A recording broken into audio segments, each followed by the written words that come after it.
Defensive driving அப்படிங்கிறது இன்னைக்கு சாலைகளில் நாம் அனைவரும் பின்பற்ற வேண்டிய மிக முக்கியமான ஓட்டுநர் பாதுகாப்பு முறை. டிஃபென்சிவ் டிரைவிங்கோட உண்மையான நோக்கம் என்ன அப்படின்னா, ரோட்டில் நாம் தவறு செய்யாமல் ஓட்டிட்டு போகிறது மட்டும் இல்லை, ரோட்டில் போகக்கூடிய மற்ற வாகன ஓட்டிகள் செய்யக்கூடிய தவறுகளை முன்கூட்டியே கணித்து விபத்து ஏற்படுவதற்கு முன்பாகவே அதை தவிர்ப்பது தான் டிஃபென்சிவ் டிரைவிங். ஸோ அந்த டிஃபென்சிவ் டிரைவிங்கில் கட்டாயமாக கவனிக்கப்பட வேண்டிய 10 விஷயங்களை பற்றி இந்த வீடியோவில் பார்க்கலாம்.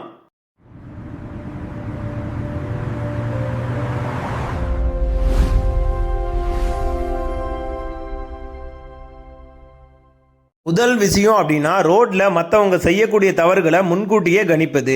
இது எப்படி சாத்தியமாகணும்னு நிறைய பேர் நினைப்பீங்க. கண்டிப்பாக முழு கவனத்தையும் ரோட்டில் வச்சு வண்டி ஓட்டிட்டு போகும்போது இது சாத்தியமாகணும். நீங்களே நிறைய இடங்களில் சில பேர் ரோட்டில் திடீர்னு குறுக்க வரதை பார்த்துருப்பீங்க, பிரேக்கும் போட்டிருப்பீங்க, இல்லைனா சில டைமில் திட்டி கூட இருப்பீங்க. ஸோ அதை இன்னும் கொஞ்சம் அட்வான்ஸாக திங்க் பண்ணி டிரைவ் பண்ணாவே போதும். உதாரணத்துக்கு, ஒரு ஹைவேல நீங்கள் போயிட்டுருக்கீங்க அப்படின்னா, ஒரு 80 கிலோமீட்டர் வேகத்தில் நீங்கள் போகும்போது அப்போது ஒரு 100 மீட்டர் டிஸ்டன்ஸில் ஒரு ரோடு கிராசிங் இருக்குது. அங்கே ஒருவர் 2 வீலரில் நின்றுட்டுருக்காரு. ஸோ அவர் எப்போ வேணால் உள்ளே நுழைஞ்சிடலாம் அப்படிங்கிறது உங்கள் மைண்டுக்கு வந்தாலே போதும். ஸோ அதுக்கு நீங்கள் என்ன பண்ணணும் அப்படின்னா, அவருக்கு போதுமான எச்சரிக்கை கொடுக்கணும். ஸோ அது எந்த மூலியமாக கொடுக்கலாம் அப்படின்னா, ஹாரன் அடித்து அலர்ட் பண்ணலாம், அல்லது ஹெட்லைட்டை பாஸ் பண்ணி காமிக்கலாம். ஸோ அவர் எப்போ வேணாலும் உள்ளே நுழைஞ்சிடலாம் அப்படிங்கிற எண்ணங்கள் உங்களுக்கு வந்தாவே போதும். அதுக்கேற்ற மாதிரி நீங்கள் வண்டியோட ஸ்பீடை குறைக்கவோ அல்லது ஹாரன் அடித்து சேஃபாக கடந்து போகவோ நினைக்கிறது தான் டிஃபென்சிவ் டிரைவிங். அடுத்தது, முன்னால் செல்லும் வாகனத்திடம் பாதுகாப்பான இடைவெளியை கடைபிடிப்பது. இது உங்களுக்கே தெரியும் எதுக்காக அப்படின்னு. நமக்கு முன்னால் போகிற வாகனம் ஏதாவது சடனாக பிரேக் பண்ணால் நாம் அந்த இடத்துல பிரேக் பண்ணி நிறுத்தக்கூடிய அளவுக்கு போதுமான நேரமும் இடைவெளியும் வேணும் அப்படிங்கிறதுக்காக அந்த சேஃப் டிஸ்டன்ஸை கண்டிப்பாக மெயின்டைன் பண்ணுங்கள். நம்ம வாகனத்தோட வேகம் அதிகரிக்க நம்மளுடைய பிரேக்கிங் டிஸ்டன்ஸும் அதிகரிக்கும். ஸோ அதை எப்போவுமே மைண்டில் வச்சுக்கிட்டு சேஃபாக ட்ரைவ் பண்ணுங்கள். அடுத்தது, பிளைண்ட் ஸ்பாட்டை அடிக்கடி கவனிப்பது. பொதுவாக நம்ம எல்லாரும் லெஃப்ட் டர்ன் ரைட் டர்ன் எடுக்கும்போது சைடு மிரர் பார்த்து திரும்புவோம். ஆனால் அந்த சைடு மிரர்லேயும் தெரியாத சில பகுதிகள் இருக்கும். ஸோ அதை தான் பிளைண்ட் ஸ்பாட்டுன்னு சொல்லுவாங்க.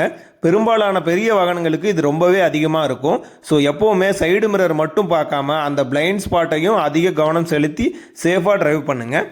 அடுத்தது பார்த்திங்கன்னா, சாலை சந்திப்புகளில் கூடுதல் கவனம் செலுத்துவது. ஸோ இது ஹைவே ரோடுகளுக்கும் பொருந்தும், நகர்ப்புற சாலைகளுக்கும் பொருந்தும். என்ன அப்படின்னா, தேசிய நெடுஞ்சாலைகளில் அங்கங்கே நிறைய ரோடு ஜங்ஷன் இருக்கும். ஸோ குறுக்கு சாலைகள் இருக்கும். அந்த மாதிரி இடங்களை அலட்சியமாக போகாமல், அதாவது அந்த மாதிரி இடங்களை அலட்சியமாக நினச்சிட்டு போகாமல், ரோடோட 2 சைடில் இருந்தும் ஏதாவது தவறுதலாக வாகனங்கள் உள்ளே நுழையிறாங்களா அப்படிங்கிறத பார்த்துக்கிட்டே போகணும். அதே போல் ரோடு கிராசிங் உள்ள இடங்களில் தொடர்ந்து ஆக்சிலரேட்டர் கொடுத்துட்டே போகாமல், பிஃபோர் ஒரு 20 மீட்டர் முன்னால் ஜஸ்ட்டு உங்கள் ஆக்சிலரேட்டர்லேருந்து காலை எடுத்திங்கனாவே போதும், வண்டி பார்த்திங்கன்னா ஆட்டோமேட்டிக்காக ஸ்லோ டவுன் ஆக ஆரம்பிச்சிடும். ஸோ அந்த இடத்த நீங்கள் சேஃபாக ஒரு ஹாரன் கொடுத்து கடந்து போன பிறகு மீண்டும் நீங்கள் ஆக்சிலேட்டரை கொடுத்து போகலாம். இதுக்கு நீங்கள் எந்த விதமான கியரை மாற்றணும் அப்படிங்கிற அவசியம் கிடையாது. ஸோ நீங்கள் ஆக்சிலேட்டர்லேருந்து காலை எடுத்துட்டீங்க அப்படின்னாவே கண்டிப்பாக பிரேக் பண்ணக்கூடிய அளவுக்கு எபிலிட்டி அந்த இடத்துல வந்துடும் உங்களுக்கு. ஸோ இதனால் நடக்கக்கூடிய விபத்துகள் தவிர்க்கப்படும். ரோட்டில் இருக்கக்கூடிய சைன் போர்டு அண்ட் வார்னிங் சிக்னலை கண்டிப்பாக கவனிச்சுட்டு வாகனத்தை ஓட்டுங்க. ஸோ எப்போவுமே அதை கவனிச்சிங்கனாவே, இது போல் ரோடு கிராசிங்கில் எதிர்பாராத விதமாக யாராவது உள்ளே நுழைஞ்சா கூட அந்த இடத்துல உங்கள் ஸ்பீட் லெவல் கம்மியாக இருக்கும்போது கண்டிப்பாக வாகனத்தை கட்டுப்படுத்தி நிறுத்திட முடியும். அடுத்து பார்த்திங்கன்னா, சாலைகளில் இருக்கக்கூடிய மறைந்த, அதாவது பிளைண்டாக இருக்கக்கூடிய வளைவான பாதை மற்றும் மறைவான இடங்களை வேகத்தை குறைச்சி போகிறது. ஸோ நீங்கள் ஹைவேல போனாலும் சரி, வேறு எந்த ரோட்டில் போனாலும் சரி, சாலை வளைவுகளில் வேகத்தை குறைச்சி போகிறது ரொம்பவே நல்லது. அப்படி இல்லையா, வளைவுகளில் ஆக்சலரேஷன் கொடுக்காமல் எப்போ வேணாலும் பிரேக் பண்ணுறதுக்கு தயாராக போகிறது ரொம்பவே நல்லது. மறைவான இடத்த நீங்கள் ஹைவேல இருக்கக்கூடிய டிவைடரில் வச்சுருக்கக்கூடிய செடிகள்லையே பார்க்கலாம். சில இடங்களில் சாலை வளைவுகள் தெரியாமல் அந்த செடிகள் மறைச்சிட்டு இருக்கும். ஸோ அந்த மாதிரி இடங்களில் திடீர்னு, அதாவது ஒரு வாகனம் பழுதாகி கூட நிற்கலாம். ஆனால் அப்போது நம்ம வேகமாக போகும்போது பிரேக் பண்ண முடியாத அளவு சுச்சுவேஷன் ஏற்பட்டு விபத்து ஏற்பட நிறைய வாய்ப்பு இருக்குது. ஸோ அதனால் அந்த மாதிரி இடங்களில் கடந்து செல்லும்போது ரொம்பவே எச்சரிக்கையாக போகணும். அடுத்து பார்த்திங்கன்னா, கவன சிதறல். அதாவது நிறைய பேர் இன்றைக்கி வாகனத்தை ஓட்டும் போது மொபைல் ஃபோன் யூஸ் பண்ணிட்டு போகிறதும், மெசேஜை பார்க்குறதும், கால் பேசுகிறதும், ரீல்ஸ் பார்க்குறதும்னு நிறைய இந்த மாதிரி தப்பான விஷயங்களை பண்ணிட்டு போகிறாங்க. ஸோ ரோட்டில் நம்ம வண்டி ஓட்டிகிட்டே போகும்போது கண்டிப்பாக இது போல் விஷயங்களை பண்ணும்போது நம்மளுடைய கவனம் சிதறும். ஸோ அப்போ நம்ம ரோட்டில் யாராவது தவறுதலாக உள்ளே வந்துட்டால் கூட அதை சரியாக பார்க்க முடியாமல் விபத்து ஏற்படுறதுக்கு நிறைய வாய்ப்பு இருக்குது. ஸோ கண்டிப்பாக ஒரு சில நொடிகள் கவனக்குறைவு தான் விபத்தில் சிக்க வச்சிடும். ஸோ அதனால் ரோட்டில் வண்டி ஓட்டிகிட்டு போகிறீங்க அப்படின்னா ரோட்டில் மட்டுமே முழு கவனமாக போங்க.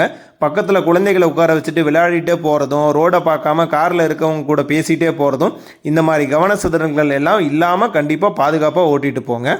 அடுத்து பார்த்திங்கன்னா ஓவர்டேக்கிங் செய்யும்போது ஏற்படக்கூடிய தவறுகள். நிறைய பேர் இன்றைக்கி விபத்தில் உயிரிழந்து போகிறதுக்கு காரணமே இந்த ஓவர்டேக்கிங் தான். அதாவது ஹைவேல போகிறீங்க அப்படின்னா முடிஞ்ச வரைக்கும் சேஃபான கேப் இருக்கான்னு உறுதிப்படுத்திக்கிட்டு லைட்டோ அல்லது ஹாரனோ ஒரு டைம் பாஸ் பண்ணிட்டோ அல்லது ஹாரன் நல்லா கொடுத்துட்டோ குயிக்காக ஓவர்டேக்கிங் செஞ்சு போகிறது தான் பாதுகாப்பானது. இருவழி சாலையில் பொறுத்த வரைக்கும் எதிர் திசையில் வரக்கூடிய வாகனங்கள் நின்று வரும்னு நினச்சி எப்போவுமே அவசரப்பட்டு ஓவர்டேக்கிங் செய்யாதீங்க.